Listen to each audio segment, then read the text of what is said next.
Hello again, and welcome to Aviation News Talk, where we talk general aviation with relevant news and flying tips for pilots and student pilots to help keep you safe. I'm Max Trescott. Today we'll be talking about the absurdly high accident rate with instrument circling approaches, and we'll provide some tips for flying circling approaches. Now, just a few days ago in episode 198, we talked with Catherine Cavagnaro about PIO, or pilot-induced oscillation, and with Rob Mark about the new G100 UL unleaded fuel, Garmin's new Smart Glide, and the Diamond DA50RG. So if you didn't hear that episode, you may want to check it out. And just so you don't ever miss an episode, take a moment now and click on either the subscribe or the follow button in whatever app that you're listening to me now. That way next week's episode will download automatically to your phone. Hitting the subscribe or follow button doesn't cost a dime, and it helps move Aviation News Talk up in the rankings, so please do it now. This week in the news, the Olympics and flying. We'll tell you about the special way some of the competitors got there. An air race from the 1920s is getting started back up nearly 100 years later, but with a twist. And we have a new addition to our Stupid Criminals file. All this and more, and the news starts now. From Insider.com, approximately 325 horses have made their way across the world for the Summer Olympics and Paralympics in Tokyo, and they traveled in style. A whopping 19 airplanes and 185 truck journeys were commissioned to transport the top flight equines to their own Olympic village in Japan. Here's the rundown of how a bulk of the horses got to Tokyo, according to the Chronicle of the Horse. Of the 329 total equine passengers, 247 flew through Liège, Belgium, where the airport has a special hotel for horses. Who would have known? After 60 days of stringent health monitoring and a 7-day quarantine, the horses boarded an Emirates Sky Cargo Boeing 777F, the most environmentally friendly freighter in circulation, for one of 8 chartered flights to Tokyo. Between food, water, equipment, and the horses themselves, which weigh somewhere between 1,100 and 1,400 pounds each on average, flying those clip-cloppers through the skies is a rather tall task. Fortunately for those responsible for getting the horses to Tokyo, the Emirates 777F is a mammoth of a plane that can hold nearly 236,000 pounds of cargo per trip. The first jet that took off from Liège was tasked with transporting nearly 3,000 pounds of horse equipment, saddles, blankets, grooming kits, wheelbarrows, and the like, as well as 26,000 pounds of feed, 1,400 liters of water, and 36 equine passengers. The horses were divided among 19 flying stables, business class for horses, and kept cool at roughly 60 degrees Fahrenheit. A groom team and a veterinarian flew alongside the animals to provide comfort and care throughout the journey. And in addition to their custom meals, the equines were offered an assortment of in-flight snacks that included bananas, carrots, and hay. And I'll include a link to the story in the show notes, which includes a video. And in that video, you can see the containers that are specially designed for horses that load onto the aircraft, just like all of the other cargo containers. From avweb.com, NAA is planning an electric aircraft race. The NAA, or National Aeronautic Association, has announced plans to hold a cross-country air race for electric aircraft. According to the association, the 1,000 nautical mile cross-country race will be a resumption of the Pulitzer air races first held in the early 1920s, with the winner to be awarded the Pulitzer Trophy. The Pulitzer Electric Aircraft Air Race, which is currently scheduled for May 16th through 19th, 2022, will be flown from Omaha, Nebraska to near Kitty Hawk, North Carolina. The cross-country format, rather than a closed-circuit speed event, was selected to emphasize electric aircraft range and reliability, in addition to speed, in a realistic operating environment, NAA said. The cross-country race will require careful logistical planning from the race teams and highlight different electrical propulsion technology choices and operational strategies, such as rapid battery charging, whole battery changes, and solar power augmentation to extend range. Although limited to 25 contestants, the race is open to any piloted aircraft using zero-emissions electric propulsion, including fixed-wing airplanes, helicopters, and multi-rotor urban air mobility, or UAM, vehicles. It will be conducted in day VFR conditions only. The winner will be determined by the fastest speed calculated from the cumulative flight time, not including time on the ground for maintenance, charging, or overnight stays. From flyer.co.uk, Californians claim record for flying on sunshine. Cleartech company Beam Global is claiming a world record for the longest flight in a production electric aircraft powered by off-grid renewable solar energy. Starting in Fresno, California, a Pipistrel Alpha electro aircraft flew 227 nautical miles over central California with stops in Madera, Merced, Modesto, and Lodi before following the same flight path back to Fresno. The aircraft was flown by Joseph Oldham, founder and CEO of New Vision Aviation, a nonprofit organization providing residents and youth from disadvantaged communities with the opportunity to experience flight and begin training for careers in aviation. Afterwards, Joseph said, quote, "I'm thrilled we accomplished our record-setting flight. This is a defining summer for sustainable aviation and for establishing the Central Valley as a forward-thinking region for propelling the electrification of aviation ahead at an accelerated pace. Our goal with this accomplishment is to raise awareness of the urgent need for more clean transportation options and show the world what is possible." Beam deployed its solar-powered electric vehicle charging equipment at several airports, and in some cases relocated to support the multi-leg flight, demonstrating that airports can support the electrification of aviation without construction, electrical work, or large utility charges. Beam Global CEO Desmond Wheatley said, "There are about 20,000 public and private airports across the U.S., and we want to put clean, impact-free charging infrastructure in all of them." From the BostonGlobe.com, Boston to New York by air and sea. Seaplanes could soon be the quickest ticket for flying from Boston to Manhattan. Cape Air just secured a crucial letter of agreement from the FAA to fly seaplanes in the airspace over Boston's Inner Harbor. The federal agency essentially ruled that the flights won't interfere with the busy traffic at Logan Airport, where Cape Air already has a big presence. It's an important milestone, but it's just one of many for Cape Air Chief Executive Dan Wolf as he attempts to complete his quest to get seaplane service off the ground in Boston. These planes get regulated as boats by the Coast Guard and as aircraft by the FAA. Cape Air will also need Boston officials' blessing for a docking area. A number of sites along the South Boston waterfront are under consideration. Wolf says he hopes to start offering 3 flights a day in each direction by sometime next summer. Service would be seasonal with flights for about 9 months a year. It's tough to fly these planes in sub-freezing weather. The aircraft would be 9-passenger Cessna 208 Caravans. Cape Air still needs to buy or lease the 2 planes it needs. Wolf says the one-way price would be in the $300 to $400 range because he wants to stay competitive with the walk-up fares for LaGuardia shuttles at Logan. Of course, the real appeal is this: getting to Manhattan from the seaport in 70 minutes or so without the hassles of navigating airports or getting to and from them. Another company may be hot on Cape Air's tail. Alan Rem of Tailwind's Air says he expects to secure his company's FAA letter for Boston seaplanes by the end of the year with a goal of starting flights next summer. He expects the pricing will be similar to Cape Air's. There's enough room in this market, he says, for both operators. Seaplanes, Wolf is quick to point out, have a much smaller impact than helicopters. There would probably be fewer flights, for example, and none at night. And I did get a note, coincidentally, from one of our Patreon supporters, and we ended up talking about this. He apparently works for one of those companies. He says, "I'm really interested in seeing how the service goes. It's logistically complicated to do profitably because there isn't fuel at either end, making a round trip impossible without 2 extra legs just to get fuel. The other complication is docking." He said Tailwinds hasn't gotten a dock yet, so they are currently doing water taxing to a floating dock, which is kind of an interesting workaround. From avweb.com, Cirrus unveils the G2 Plus Vision Jet.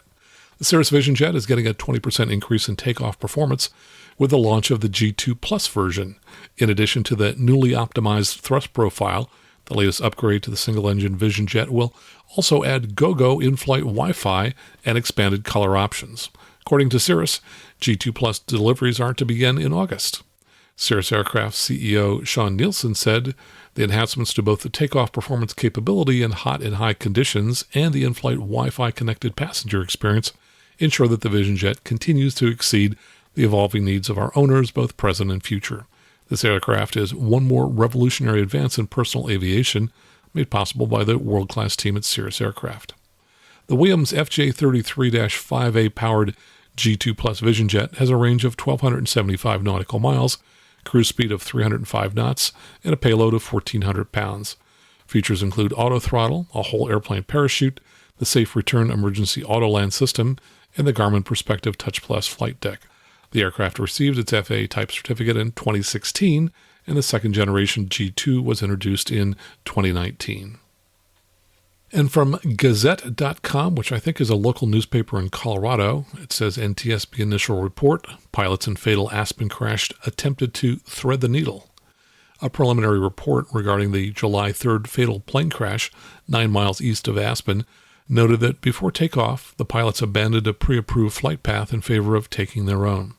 A change in departure plan was the precursor to the accident that claimed the 2 lives of 2 residents of New York State, according to a preliminary report of the incident issued by the NTSB. The pilots had landed at the Aspen-Pitkin County Airport at 1:53 p.m. that Saturday to put fuel in the Beechcraft Bonanza and have lunch. They had flown in from Napa, California, using Aspen as the go-between for their final destination of the day, Des Moines, Iowa, according to FlightAware.com. Prior to taking off from the Aspen-Pitkin County Airport at approximately 6:24 p.m., they received ground control's clearance for an IFR plan, the report says. Yet they abandoned that departure plan because it required the single-engine aircraft climb to an elevation of 16,000 or as high as 17,000 feet. Quote, the pilot responded that they could not accept 16,000 feet, which was required for the departure procedure, and would instead depart using visual flight rules. Robert Katz, a Dallas-based pilot and flight instructor, said that the report is saying that these pilots didn't like the IFR plan they were assigned for clearance, so they canceled their IFR and departed under VFR. It's all perfectly legal, and in doing so, it was a fatal decision made on the ground before they ever departed. For an aircraft like a Bonanza flying in the Rocky Mountains, the surest and safest way to leave Aspen is by flying northwest, according to Katz. Northwest is in the direction of the lower elevated Glenwood Springs. A place like Aspen is surrounded on 3 sides, and there was only one way out, he said, and that was what they were assigned but declined to accept.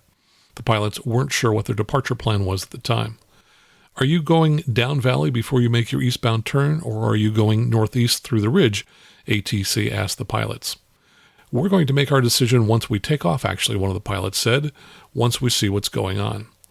After takeoff, the aircraft circled around Aspen while gaining altitude. When passing through 10,000 feet, the pilots informed the tower that they would depart to the east, stating, we're above it.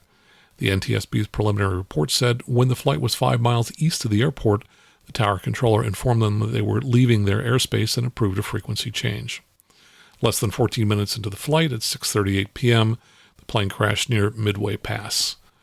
Quote, radar data showed the airplane as it approached a semicircular mountain ridge line with tops over 13,000 feet, the report said. Data indicated that the airplane was at 11,500 feet as it approached the ridgeline, and the airplane subsequently dropped off radar. Authorities located the aircraft wreckage near a meadow in a wooded area at an elevation of about 11,000 feet. One of the pilots received his private pilot certificate in February of 2020. The other pilot was more experienced, having earned his ATP certificate in May. From GeneralAviationNews.com, pilot crashes after mistaking voltmeter for fuel gauge. The pilot reported that while conducting the pre-flight, he mistook the voltmeter for the fuel gauge on the Vector Aerotechnique Sportstar aircraft. The first leg of his trip was uneventful. However, on the return flight, the engine started to sputter, then experienced a total loss of power. He navigated toward a nearby airport. He noted that as he approached the airport, it became apparent he would not make it to the airport. He then elected to land on a field near the south end of the airport in Tracy, California, which is out in the Central Valley, not too far from here. During landing, the left wing hit a tree. The airplane sustained substantial damage to the fuselage and horizontal stabilizer. The pilot reported that there were no pre-accident mechanical failures or malfunctions with the airplane that would have precluded normal operation. Probable cause? The pilot's improper fuel planning, which resulted in a total loss of engine power due to fuel exhaustion and a subsequent emergency landing and collision with a tree. Now, I went out to the NTSB website and I saw the pilot's statement. It says he is a 68-year-old male with about 700 hours of flight experience. It says, quote, I rented a plane I have flown a few times before. I didn't realize that I had been mistakenly looking at the voltmeter, not the fuel gauge next to it. But here's really the most amazing part about this report. The pilot wrote that the accident happened in a Cessna 162, and you can see that in his own handwriting. But the NTSB final report says, and the photos confirm, that he was actually flying a Vector Aerotechnique Sportstar. To which all I can say is, people, if you don't know what kind of aircraft you're flying, maybe you shouldn't be flying it. From GeneralAviationNews.com, landing gear falls off during takeoff. This is an excerpt from a report made to the Aviation Safety Reporting System, which is run by NASA. The author wrote, when I started the flight, I had a normal taxi and run-up. Nothing seemed to be out of place. I experienced a normal takeoff with no abnormalities. Once at altitude, my student pointed out the fact that the flap had become dented during some phase of flight. At this point, I decided to stop the flight and head back to the airport. Because the flap was dented, I decided that I would take the controls and do a flapless landing. When I started to land, I put the weight of the aircraft on the main wheels and noticed that the left main wheel was now missing as the left wing started to get lower and lower.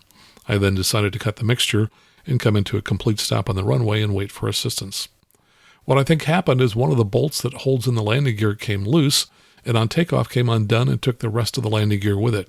On pre-flight, I did not see anything out of place, as well as on taxi and run-up. When we got out of the aircraft, I thought there was no landing gear, and that I had made the right call to cut the mixture on the runway. All things considered, I think I did the best I could have for the situation, which is minimum damage to the aircraft and no one was hurt. And from bitterrootstar.com, which I think is a local newspaper in Montana, suspects arrested in stolen aircraft case.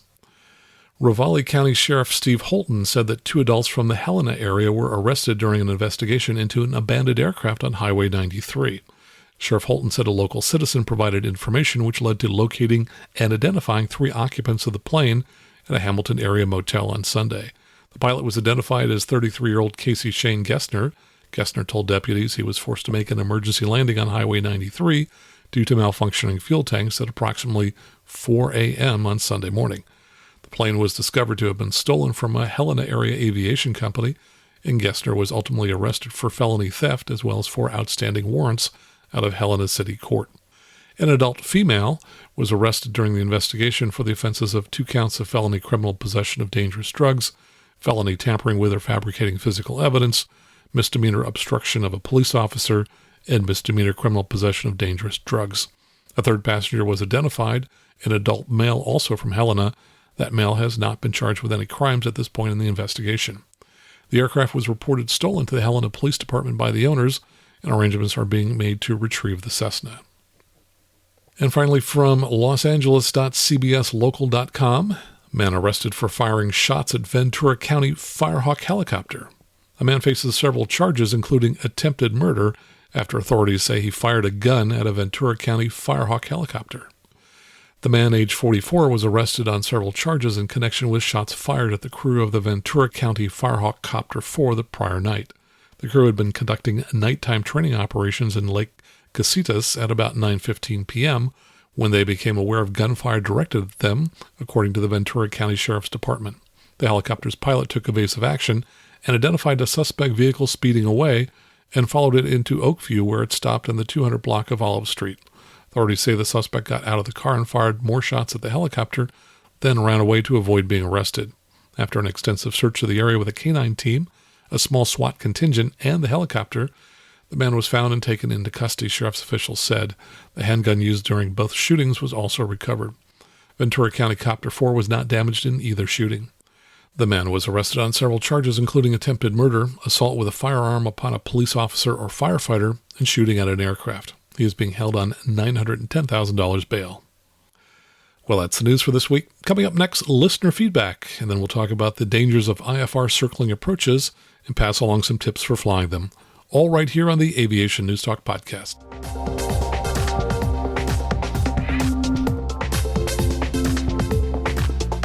And now here's some listener feedback. I got an email from Bruce Estes. He said that some of the information that Rob, Mark, and I talked about last week in episode 198 was incorrect, so I phoned Bruce to try and get more details. He said he attended the GAMI presentation at AirVenture, which he said was set up at the last moment and was quite crowded. And apparently the announcement was so last minute that when Rob and I prepared for episode 198, we found absolutely no details of the announcement on the GAMI website, so we had relatively little information to work with.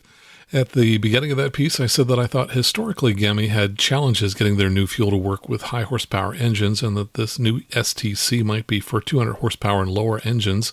And at the end of the piece, I mentioned that I had found one story online that said that the G100 UL fuel actually does work in what they said were turbocharged and normally aspirated Continental IO550s and Lycoming IO390s and IO540s, the engines used in Cirrus SR20Ts and Piper Mirages, Malibus, and Navajos.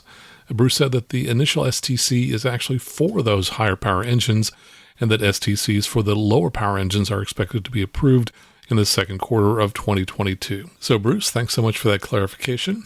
Here's an email from longtime supporter Fred Canavan. He says, during the pandemic, many control towers are closed or operating on reduced hours. Before controllers leave the tower, they often have to set which runway a shared ILS will serve based on forecast field conditions. Pilots, being relatively handheld by the controllers, are somewhat on their own because of the reduced hours. This creates a situation where a pilot will load an approach to land on one runway, unaware that the ILS is set for the opposite direction. Due to complacency or lack of proficiency with their navigating box, they are confused by the apparent reverse sensing. They may then check the identifier displayed and note that it's one familiar to them at their home field. But they might not recognize that the identifier displayed in their tuner is not the same that's indicated on the chart procedure that they've programmed.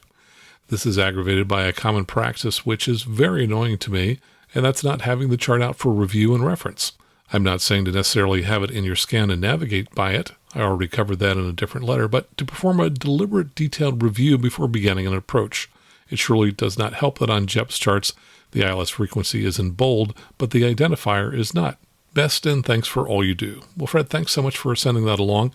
And yes, at the Monterey Airport, we have a shared frequency for the ILS 10 right and the localizer 28 left. And there have been times when I have been getting ready to fly it and I've noticed the reverse sensing and had to ask the controller to throw the switch so it would be set up for the runway that we were told that we were going to be landing on. I guess my other pet peeve along those lines, you mentioned people not having their charts out. I'm amazed at the number of people who will fly a departure procedure and not have looked at the chart. They'll simply program it in their navigator and think that's sufficient. And that never happens when I'm in the airplane because I insist that they review the chart because there's a lot of good information in there. Thanks again, Fred. And I had a text message earlier from one of our mega supporters, Ed Kelly. He said, bloody heartbreaking. It wasn't me, but this TBM was sitting on the ramp this morning. And he sent along a photograph that he took of a TBM, which is in a field right next to the runway. The nose gear is collapsed and the propeller is completely destroyed. So the aircraft is sitting on its nose, but otherwise looks intact. He says story was the pilot was 40 knots fast, high, and lazy, so he landed with a 12-knot tailwind instead of going to the other side. Overshot the runway, skidded off the end. The nose gear basically put a stake in the mud, broke the pilot's nose and possibly the ego. Everyone lived, but $1.5 million down the drain. He said he heard that from the lineman at the FBO, and he said trying to save a bad unstable approach combined with a downwind landing. He said, I could literally hear your voice as the lineman told me what happened. Thanks for sending that along. And of course, this ties in directly with episode 195 that we released a couple of weeks ago, in which I talked with Dirk Reuter about the program that he set up to record and plot data from TBM pilots' landings to help them improve landings and to avoid prop strikes. And here's a message from patron supporter Jared Martin. He says, I've listened to your informative and entertaining podcasts for over a year now and really find them valuable. You may have saved my life and that of my friend Clearprop. That's a nickname for the person he was flying with. Long story short, last December we were flying at 500 feet over the coastline, which we never normally do, but it was a beautiful pre-night flight in CAVOK, so clear and visibility okay, and a little wind. Abeam, a local island, I noticed the engine making a slight fluttering sound. Then it got worse quickly and I noticed a slight reduction in power. With an old airstrip approximately 3 miles away, I knew exactly where we were and had talked numerous times about where we would land as we flew by low along the coast. I thought we might be able to climb to height to get back over the bay to our home airfield, but the sound made me think it could be a loose exhaust manifold, so I glanced at the CO monitor, and it was at 98 parts per million. I've never seen it over 3. I didn't know how bad that is, but I knew it wasn't good. And to answer your question, 98 is extremely bad. And if you had flown with that for any period of time, you would have had a severe headache and possibly could have blacked out eventually.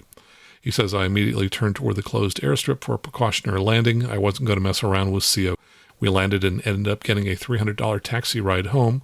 The next day, a mechanic went out and discovered the number 4 cylinder had a 5-inch crack in it, and he said it could have exploded at any time, taking the cowling with it. Point of this now, not so short story, is that without listening to your podcast, I never would have known how deadly CO could be and would never have bought a CO monitor. Thank you so very much. And Jared, thanks so much for the very nice contribution that you sent along. Greatly appreciate it. And you're the second person to tell me that something I've told them may have indeed saved their life. So that's great. That's certainly what we're trying to do here on this show. Coming up next, our discussion about IFR circling approaches, both the dangers and some suggestions on how you can be more safe when you fly them. And I do want to note that Patreon supporters at the $20 level have already seen a video version of this presentation. It included a few charts and images, but I do describe them in the podcast, so I think you'll be able to figure out what we're talking about. If you'd like to see the video version, just go out to aviationnewstalk.com/awesome and sign up with Patreon at the $20 a month level. And of course, thank you for your support.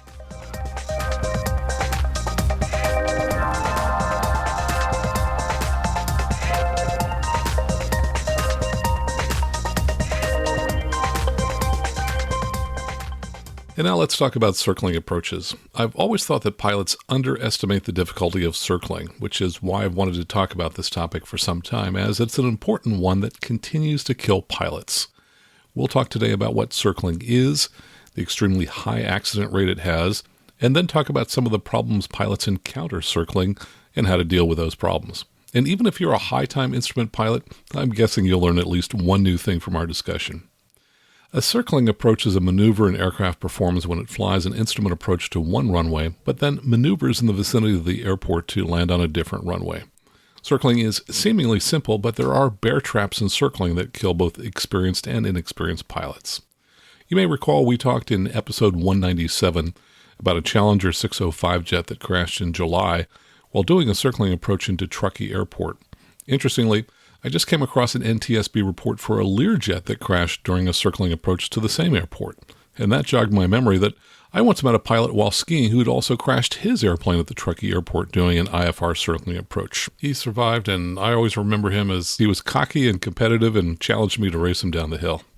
For years, I've been saying in the night flying safety presentation that I've given dozens of times at AirVenture and other locations that circling at night is one of the most dangerous things a pilot can do. But I had a hard time finding statistics to back that up. But in the aftermath of the Truckee crash, I dug deeper, and I did find some. Guess what? They are much worse than I guessed.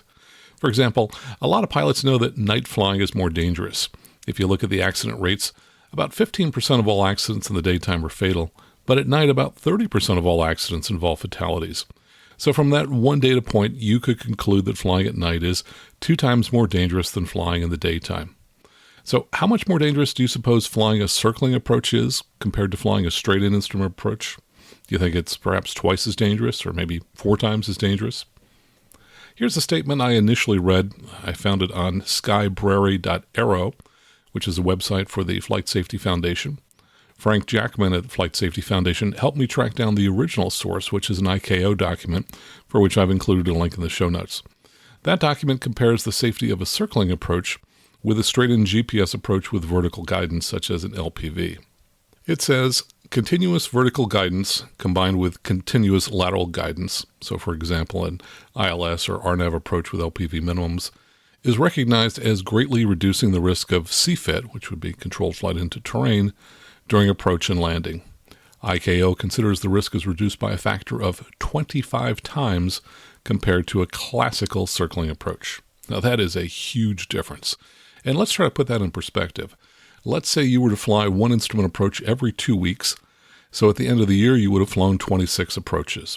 And let's say that all of those approaches were straight-in instrument approaches with vertical guidance, except for that very last approach that you flew sometime between Christmas and New Year's, which was a circling approach. And let's say it took you, 20 minutes to fly each of those approaches. So your first 25 approaches flown in the first 11 and a half months required more than 8 hours of flying time, which is a lot, under a high workload concentrating on flying instrument approaches in the clouds. Yet that last flight you flew, a circling approach, flown between Christmas and New Year's, had the same amount of risk as the 8 hours you spent flying the prior 25 instrument approaches.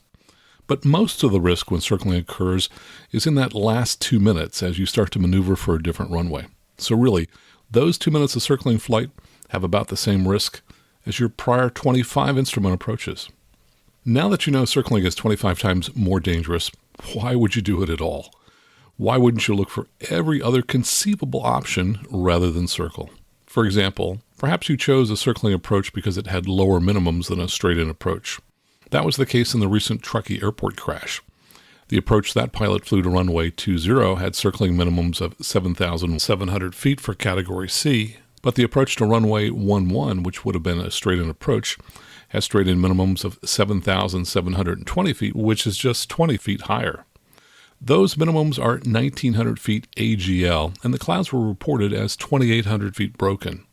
So although the straight-in approach minimums were higher than the circling approach flown, they were still 900 feet below the reported cloud ceiling. Now this is a great example of why you don't want to always choose the approach with the lowest minimums.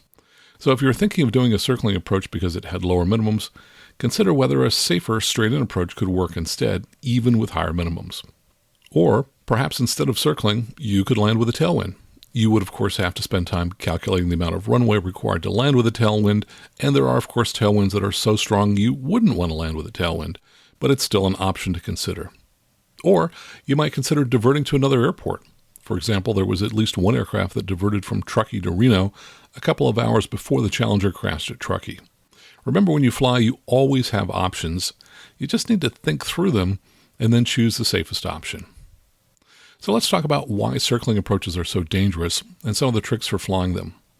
According to the FAA's Instrument Flying Handbook, circling approaches are one of the most challenging flight maneuvers, especially for pilots of Category C and Category D turbine-powered transport category airplanes. And we'll talk more about what the categories mean in a few minutes. It continues, these maneuvers are conducted at low altitude day and night, and often with precipitation present affecting visibility, depth perception, and the ability to adequately assess the descent profile to the landing runway. And here's what the Aeronautical Information Manual, the AIM, says about circling minimums. Quote, published circling minimums provide obstacle clearance when pilots remain within the appropriate area of protection. Now that's a key point that we'll talk about later. Pilots should remain at or above the circling altitude until the aircraft is continuously in a position from which a descent to a landing on the intended runway can be made at a normal rate of descent using normal maneuvers. Circling may require maneuvers at low altitude, at low airspeed, and in marginal weather conditions. Pilots must use sound judgment, have an in-depth knowledge of their capabilities, and fully understand the aircraft performance to determine the exact circling maneuver, since weather, unique airport design, and the aircraft position, altitude, and airspeed must all be considered.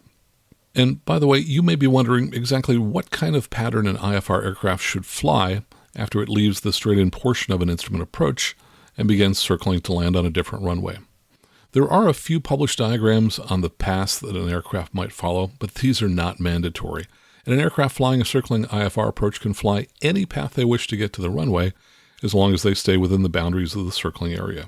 Typically, though, aircraft will usually maneuver so they end up on a base leg or a downwind leg to the runway they plan to land on. And here's some information that comes from ICAO, their Doc 8168 aircraft operations, and again, I'll have a link in the show notes.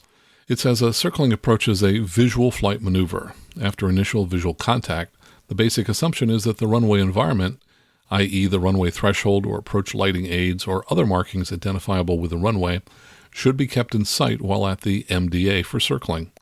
If visual reference is lost while circling to land from an instrument approach, the missed approach specified for that particular procedure must be followed. And then under a section they call No Room for Error, they say circling approaches are the most dangerous of all approaches, especially when the procedure is a TERPS design. Now that's the criteria we use for designing approaches here in the U.S. It says TERPS circling approaches leave no room for error. For example, the protected area for Category C aircraft could provide only 300 feet of obstacle clearance within 1.7 nautical miles of the thresholds of the runways suitable for use. Now that last part, the 1.7 miles, has been increased, which we'll talk about in a few minutes. Continuing, it says, thus a tower or mountain bluff 1,000 feet higher than field elevation could be located 1.75 nautical miles off the end of the landing runway. PANS OPS, now that's the ICAO's Airspace Protection and Procedure design that's used mostly in countries outside the U.S. PANS OPS provides a minimum of 394 feet of obstacle clearance within 4.2 nautical miles of the runway thresholds. Do not assume that all airports in the same country use the same design criteria. Some countries use PAN OPS procedures for civil airports and TERPs for airports that are used or have been used by the U.S. military. And this comes from an article from the International Safety Association, and I'll include a link in the show notes. It says, while a circling maneuver implies a stabilized approach from the circling MDA, some view the circling procedure as running contrary to the stabilized approach philosophy, especially when the decision to circle comes late, pilots may end up playing catch-up as they set up and perform the circling maneuver, and the ideal stabilized approach falls apart at the seams. At the very least, the circling maneuver requires a departure from a constant rate of descent as the aircraft levels off to complete the circle. And by the way, I see this problem all the time when pilots are circling. To level off, they need to pitch up and add a lot of power, while also perhaps transitioning from instruments to looking outside. And often they'll do one thing, such as increase pitch, but they won't add enough power, and then they get low or slow. Now, continuing on from the article, as professional pilots, we like to think we're beyond the point at which we could fall victim to a stall spin situation, especially in the benign environment of a circling maneuver in VFR conditions. But statistics suggest otherwise. And just to underscore how circling accidents can happen to experienced pilots, I just got a link yesterday to information about the pilot in the Truckee crash. He had 14,400 hours, including 4,400 hours in Challengers, the aircraft type that was being flown. A recent study by the Air Safety Foundation found that commercial licensed pilots are more likely to fall victim to stall spin accidents than are private or student pilots. When a stall spin develops at pattern altitude, the chances of recovery or survival are essentially nil. Several factors come into play when we leave the stabilized approach regime and begin maneuvering around the pattern for a landing. Not only does initiating a maneuver, particularly one with significant bank angles, destabilize the approach, but it introduces further complications. A critical factor to consider when transitioning into, say, a circling approach is the relationship between VREF, bank angle, load factor, and stall speed. For example, a VREF of 1.3 times VSO might provide an adequate margin above stall as long as maneuvering is limited, but not so when making steep banking maneuvers required for collision avoidance or other unexpected situations. Remember that in a level turn, stall speed increases sharply once we exceed moderate bank angles. Up to 20 degrees of bank, the increased load factor and intended increase in stall speed in a level turn are negligible. At 40 degrees of bank in a level turn, we've increased stall speed by 14%. Increase the bank to about 55 degrees in that level turn, and we're right at 1.3 VSO. It's for reasons such as this that some operators require the use of autopilots for circling maneuvers, particularly when the autopilot limits the bank angle. In fact, a circling maneuver provides an excellent opportunity to make a fatal mistake with respect to the stall margin. With flaps and gear extended, lots of additional power is required when leveling off to maintain airspeed. Distractions outside the cockpit can easily divert the pilot's attention, compromising airspeed control and eroding the margin above stall speed. Get-there-itis and time pressure on the part of pilots and controllers alike may be the real culprits behind many unstabilized approaches. As one flight manager points out, quote, "I've seen this too many times with pilots rushing to get somewhere, complying with ATC instructions, or taking a night visual approach when an instrument approach would add only a few extra minutes to the flight." Now let's get back to the categories that we talked about, A, B, C, and so on. The categories are based on the speed of the aircraft, which makes sense because faster aircraft have a wider turn radius, and so they need more room to maneuver in when they are circling to land. You can imagine that a Cessna 172, which is slower and hence can make smaller turns, can stay much closer to the runway than a business jet that's flying at high speeds in the traffic pattern. The categories are based on the stall speed of an aircraft. To calculate the category for an aircraft, you need to take VSO, the stall speed in a landing configuration at max gross weight, and multiply it by 1.3. If that calculated speed is less than 90 knots, then the aircraft is in Category A, and a lot of single-engine aircraft are in Category A. If that number is between 91 and 120 knots, it's in Category B. 121 to 140 knots is Category C. 141 to 165 knots is Category D, and speeds greater than 166 knots are Category E. There's one exception, which is that for transport airplanes type certificated after December 2002, their approach category is defined by their VREF, not by 1.3 times VSO. When you look at an instrument chart, the minimums table at the bottom shows different minimum altitudes and visibility requirements for different categories. Generally, Category A has the lowest minimum altitudes and the lowest visibility requirements, so you're most likely to be able to complete an instrument approach in poor weather if you can fly the Category A minimums. All other categories generally have higher minimum altitudes and visibility requirements. And here's something many instrument pilots don't know. In the U.S., the TERP's requirements used for creating instrument approaches assume a circling aircraft will use a specific bank angle when circling. For example, Category A and B assume a bank angle of 25 degrees. So if you were to circle with a bank angle of less than that, you could end up outside the protected area, which we'll talk about next. Category C and D require a 20-degree bank angle, and Category E requires a 22-degree bank angle. So when you're circling on an instrument approach, don't be using shallow, wimpy bank angles that produce large turns that take you outside the protected area. On the other hand, don't be making steep 45-degree turns that have higher stall speeds. And be careful about using an autopilot in a circle, as many autopilots bank at angles that are less than the bank angles I just mentioned. Now let's talk about that protected area that you need to stay within when circling to a runway. This actually used to be fairly simple, but there was a change made in 2013 that makes this more complex and very difficult to remember. The protected airspace for a circle-to-land approach is defined by a series of arcs around the airport of a specific radius that varies depending upon the aircraft approach category, such as A, B, C, and so on. These arcs are centered on the threshold of each runway at the airport, and these arcs are connected to form a continuous block of airspace that roughly approximates an elongated circle surrounding the airport. Pilots must stay within the boundaries of this circular area when circling to land. Prior to 2013, those radii were 1.3 miles for Category A, 1.5 for Cat B, 1.7 miles for Cat C, 2.3 miles for Category D, and 4.5 miles for Category E. So if you were flying a Cessna 172 in Category A, essentially when you circled, you needed to stay within 1.3 nautical miles of the threshold of the runway closest to you. But now there is a table for circling radii, and those radii increase with altitude as explained on the MBAA website, and I'll include a link to that in the show notes. Now if the MDA is below 1,000 feet MSL, Category A is still 1.3 miles, but Category B increases to 1.7 miles, and all the other categories increase as well. And there are 6 altitude ranges in the table. The highest one for MDA is above 9,000 feet. For example, above 9,000 feet, Category A increases to 1.4 nautical miles, but Category B jumps to 2.1 miles. Now let's talk about some of the common problems I see pilots make when flying circling approaches. The first is that pilots sometimes start their circle too early or too late. I'll sometimes see pilots start to circle as soon as they reach the MDA, but they haven't first checked to see how far they are from the runway. For example, if they're in a Category A aircraft, they need to wait until they're within 1.3 miles of the airport, unless they're above 7,000 feet, in which case they have to be within 1.4 miles of the airport before circling. If they start circling sooner than that, they are outside the protected area.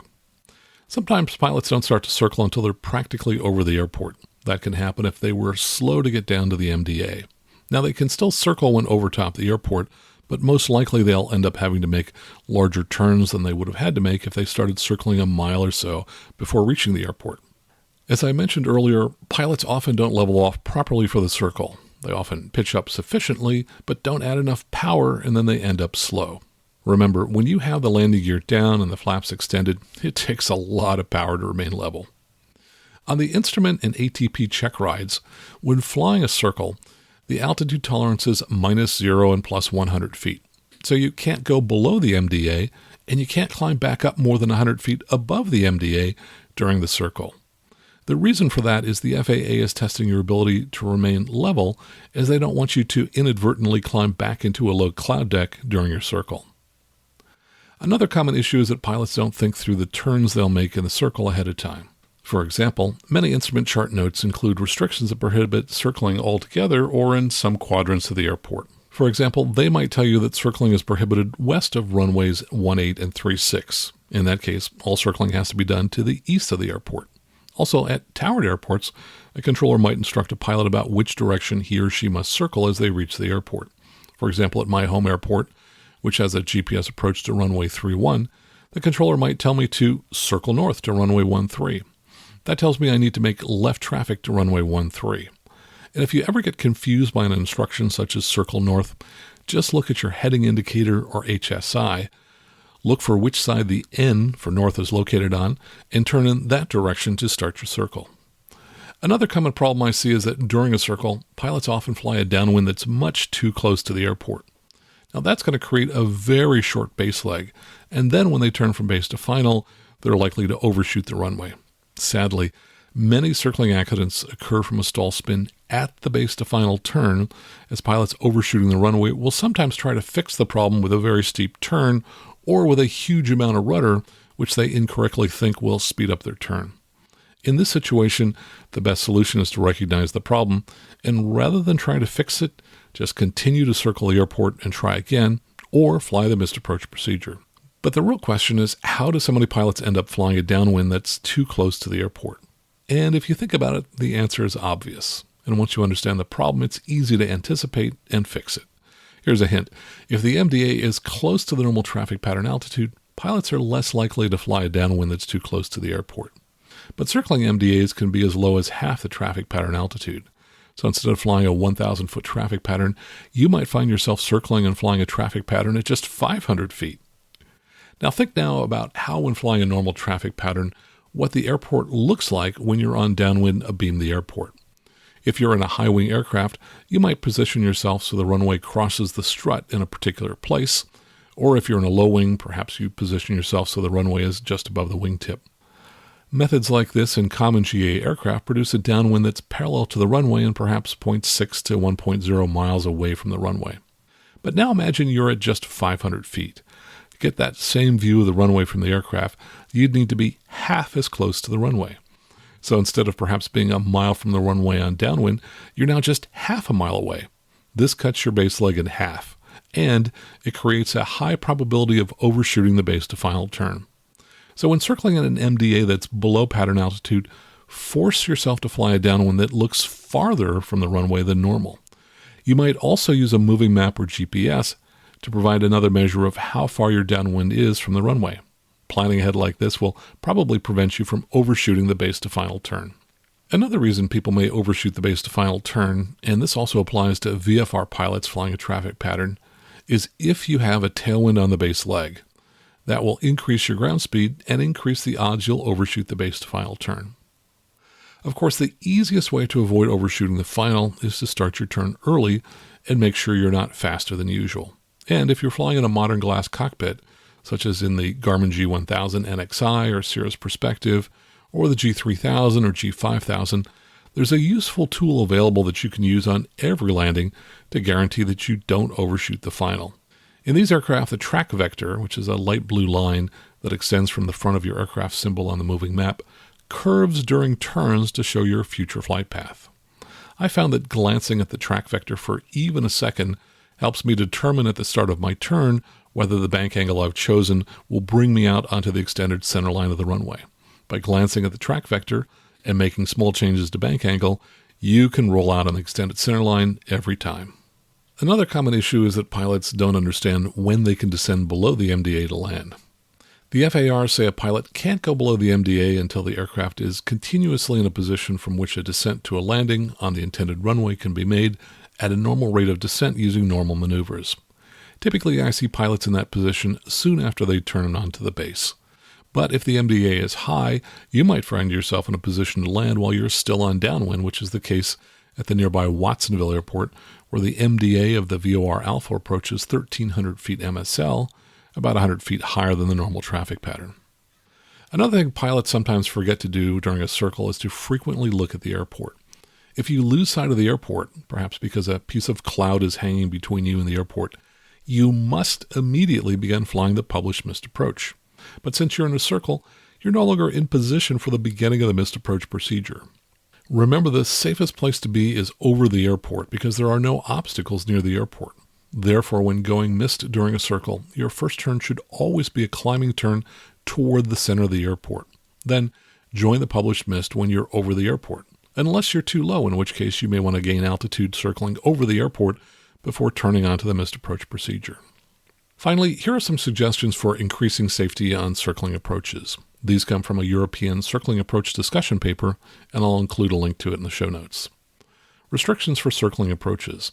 Some operators apply higher than mandatory minima. For example, one operator reported restricting all circling approaches to a minimum of 1,000 feet MDH and 5,000 meters flight visibility, which, by the way, is a little over 3 statute miles. Some operators do not permit circling approaches at night unless VMC conditions exist. In other words, a night circling approach is not flown using the published circling minima, but instead requires weather that permits a normal VFR traffic pattern. Some operators will use the next highest category of minima. For example, aircraft are certified Category C, but for circling purposes, the operator may require their pilots to use higher category D circling minima instead. Some aircraft operators prohibit all circling approaches at night. Some operators, which have destinations with a higher likelihood of a circling approach, provide additional training for night circling approaches.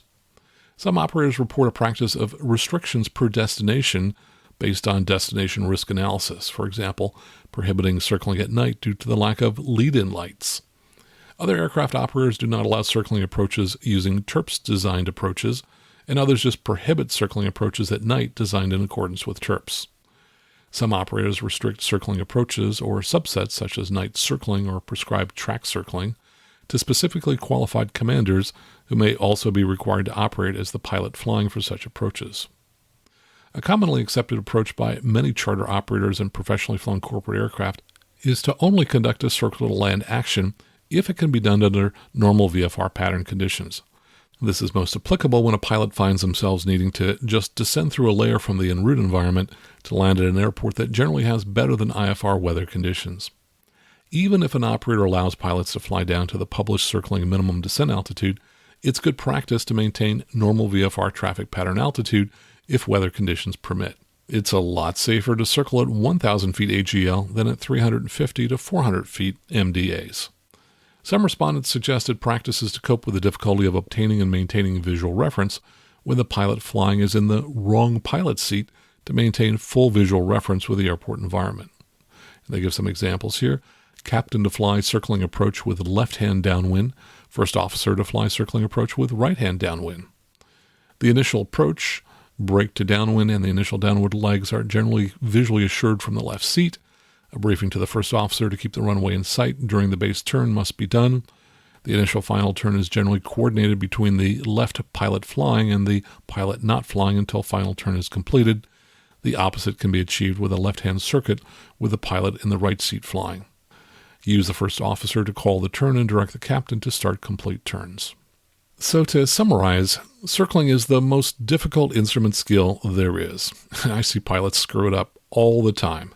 That's why the accident rate for circling approaches is estimated to be 25 times higher than flying an ILS or an RNAV approach with LPV or LNAV/VNAV minimums. Anytime you think you may have to circle, please consider your other options. Perhaps you could land with a tailwind instead, or you could fly a different approach that's straight in even if its minimums are higher than the circling approach you're considering. Or you might consider diverting to a safer airport.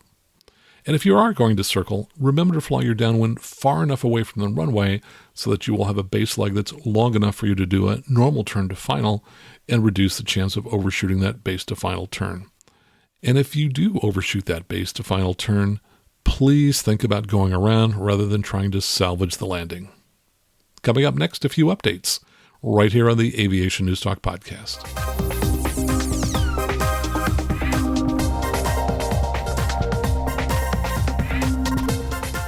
And now for a few updates from our good news department. First, congratulations to mega supporter John Tosto. He recently passed his instrument check ride, so congratulations, John, and thanks so much for supporting the show for all the years you've done that. Also, I wanted to mention that there is a GoFundMe for my good friend Launchpad Marzari, who passed away last month. If you also listen to the Airplane Geeks podcast that I co-host, you'll recognize the name. Launchpad was our reporter at large, who was really quite a guy. He was very special, and we're so sorry that he passed away. Grant Pelwitz has started a GoFundMe to buy a brick for a Launchpad at the EAA Brown Arch at the entrance to Oshkosh Air Venture. So that's through donations to the EAA Aviation Foundation. Launchpad was a huge supporter of the Young Eagles program. He was also the chapter president of his EAA chapter in Texas. And I just saw this quote that he put together on a Facebook post 5 years ago in 2016, which I thought was really special. He wrote, "I have figured out Air Venture. It is Brigadoon, a city that rises out of the mist once a year. No one ages. Everyone is happy. You can eat, sing, fall in love, but you step out of the gate and turn around, it is gone. Only an empty field is where this mythical place once stood until next year, where it will magically appear again." So I'll include a link in the show notes, and I'll be making a donation, and I hope you will too. It would be nice to be able to honor Launchpad in that way. And I want to mention a video interview. I was recently interviewed by NAFI, the National Association of Flight Instructors, Director of Program Development, John Niehaus. He's a CFII, and he's been interviewing flight instructors with roughly the same 10 questions, asking them about their flight training experience. For example, some of the questions are, when you had your first student, how well do you think you did? What's the most valuable non-aviation skill you've learned as a flight instructor? What do you enjoy most about flight instruction? If you could give a new CFI any piece of advice for success in the profession, what would it be?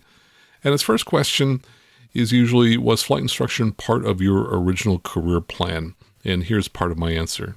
When I was in college, I thought that there were two possible career options for me. One, I had worked at a number of different radio stations, including working directly for CBS at one point. And I was also very interested in high tech. And so when I got out of school with an engineering degree and a psychology degree, I had to choose. And I had started to fly when I was 15. So flying had always been part of my life, but I thought it would just be an avocation forever that I did for fun on the side. And yet somehow I ended up as a full-time flight instructor. I'll include a link to the YouTube video if you want to check that out, or any of the other 16 or 17 CFIs that John has interviewed. And John, thanks so much for that interview. And I want to mention a story from Flying Magazine at flyingmag.com. It says how a Pilatus PC-12 helped reopen the second largest school district in the U.S. I don't think I've mentioned this before, but the article is all about a Pilatus, which is at the Palo Alto airport that I walk by virtually every day. And it's for a local company that does COVID testing. And so they are flying down to, I believe it's Van Nuys in Southern California, where they pick up tests that have been taken from the LA school district twice a day, and then they bring them back to Palo Alto. They do the testing over the night. The results are published in the morning. So that's kind of an interesting story. Also, I want to mention something from boldmethod.com. They mention that there's only one SDF instrument approach left in the United States. The SDF, as I recall, stands for Simplified Directional Facility. I don't think they mentioned that in the article. Anyway, they say the SDF instrument approach is the rarest approach in the U.S., with only one example remaining in Morristown, Tennessee. And by the way, that's a little bit north of Knoxville, Tennessee, in the eastern part of the state. They say in 2018, the SDF to runway 34 at the Marshfield Municipal Airport in Marshfield, Wisconsin was decommissioned. This leaves just one SDF approach left in the U.S., the SDF to runway 5 at the Moore Morrell Airport, KMOR, in Morristown, Tennessee. And they say the SDF is an alternative to a localizer approach that may be installed at an airport for a variety of reasons, but primarily due to terrain. One of the biggest differences is that as compared to the 3 to 6 degree course width of a localizer, the SDF has a course width of 6 degrees or 12 degrees. And I'm guessing at some point this approach will be gone as well, and we'll probably stop having questions in the instrument written about the SDF. I get out to Knoxville periodically to visit Cirrus, so I'm hoping that I'll get a chance to fly this at some point in the future. And here's a review that was left by Johnny C. on the podcast app that he listens to the show on. The title is The Best Show for Pilots. He says, thoroughly researched, useful information, and presented in a manner that is entertaining. Glad I found this podcast and doing what I can to support through this review and purchase of his books. Hey, thanks so much for that review. And I'd encourage other people to go out and leave a review on whatever app that you listen to, as it does help the show. And here's an email from a new Patreon supporter, Robert Peck. He says, been listening for a few months and was struck by your comment on the value of the show relative to the time with a CFI. Being a part-time CFI, I have a regular daytime desk job.